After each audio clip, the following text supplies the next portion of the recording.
Nous terminons cette présentation des fonctions affines avec un petit résumé visuel graphique. Et donc, nous allons ici traiter de la fonction g de x égale ax plus b. Et vous voyez que a et b sont définis ici à 1. Et c'est ce que l'on peut observer également ici. Ça, ce sont les valeurs de a et b. Et donc, nous allons déplacer le curseur ici et faire varier la valeur de a et b. Vous voyez donc que le paramètre a une influence sur la pente de la droite. Lorsque a vaut 0, vous voyez que la fonction est plate. Ici, nous avons donc la fonction 0x plus 1, c'est-à-dire la fonction g de x égale 1. Nous voyons que c'est une fonction constante parce que peu importe la valeur de x, y vaudra toujours 1.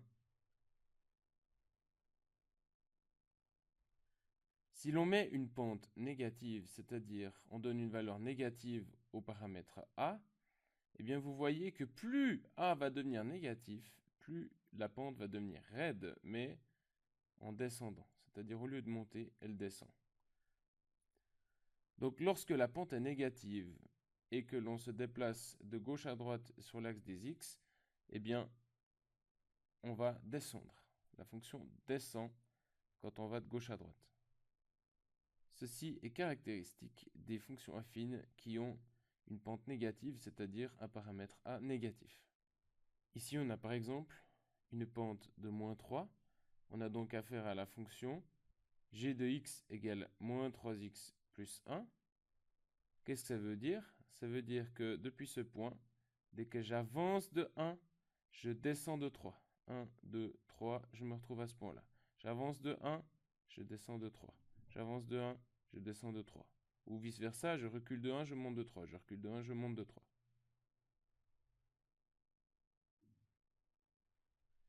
Finalement, l'influence du paramètre b, alors si je ne bouge pas la pente et que je change simplement le paramètre b, vous voyez que ça décale la fonction. Vous avez peut-être l'impression que je la décale vers la gauche et la droite, mais en fait, je la décale vers le haut et le bas. C'est-à-dire qu'elle monte et elle descend.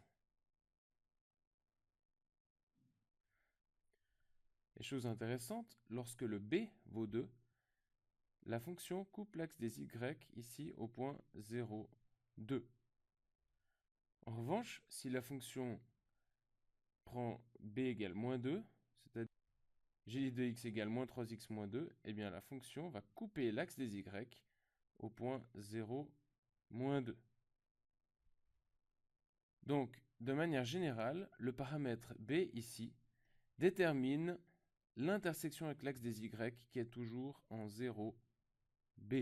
Ça, c'est l'intersection avec l'axe des y. Et c'est la raison pour laquelle on appelle ce b l'ordonnée à l'origine. L'ordonnée à l'origine. Parce que c'est l'ordonnée du point, ça c'est l'ordonnée, hein, du point qui se trouve à l'origine, c'est-à-dire d'abscisse 0. C'est l'ordonnée à l'origine. Donc, on peut lire ce décalage ici dans le paramètre b, qui vaut ici moins 2. Et pour récapituler une dernière fois, le paramètre a ici, c'est la pente de la droite. Et on le voit si je prends des points qui se trouvent sous le quadrillage. Ça, c'est le point de coordonnées moins 2, 4. Et prenons par exemple le point qui se trouve là, qui est de coordonnées moins 1, 1. Eh bien, je peux calculer la pente en faisant le rapport entre le déplacement horizontal, delta x, et le déplacement vertical, delta y.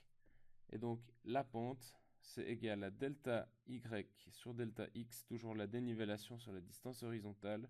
La dénivellation ici, c'est plus 1, parce que je passe de moins 2 à moins 1, pardon. Donc, on a, ça c'est le déplacement horizontal, c'est plus 1. Et le déplacement vertical, je passe de 4 à 1. Je descends donc de 3. Et donc, ceci nous fait moins 3, qui est la pente et qui est la valeur du paramètre a. Puisque l'on a affaire ici à la fonction g de x égale moins 3x moins 2. Donc ce moins 3 qui est là, c'est la pente, c'est la valeur du paramètre A. Et le moins 2 qui est là, c'est plus moins 2 en fait. On voit que ça correspond au fait que la fonction coupe l'axe des y en moins 2. Et c'est la valeur du paramètre b. b égale moins 2. Voilà, normalement, vous avez maintenant compris pas mal de choses sur les fonctions affines. Et vous êtes armé certainement pour passer à quelques exercices.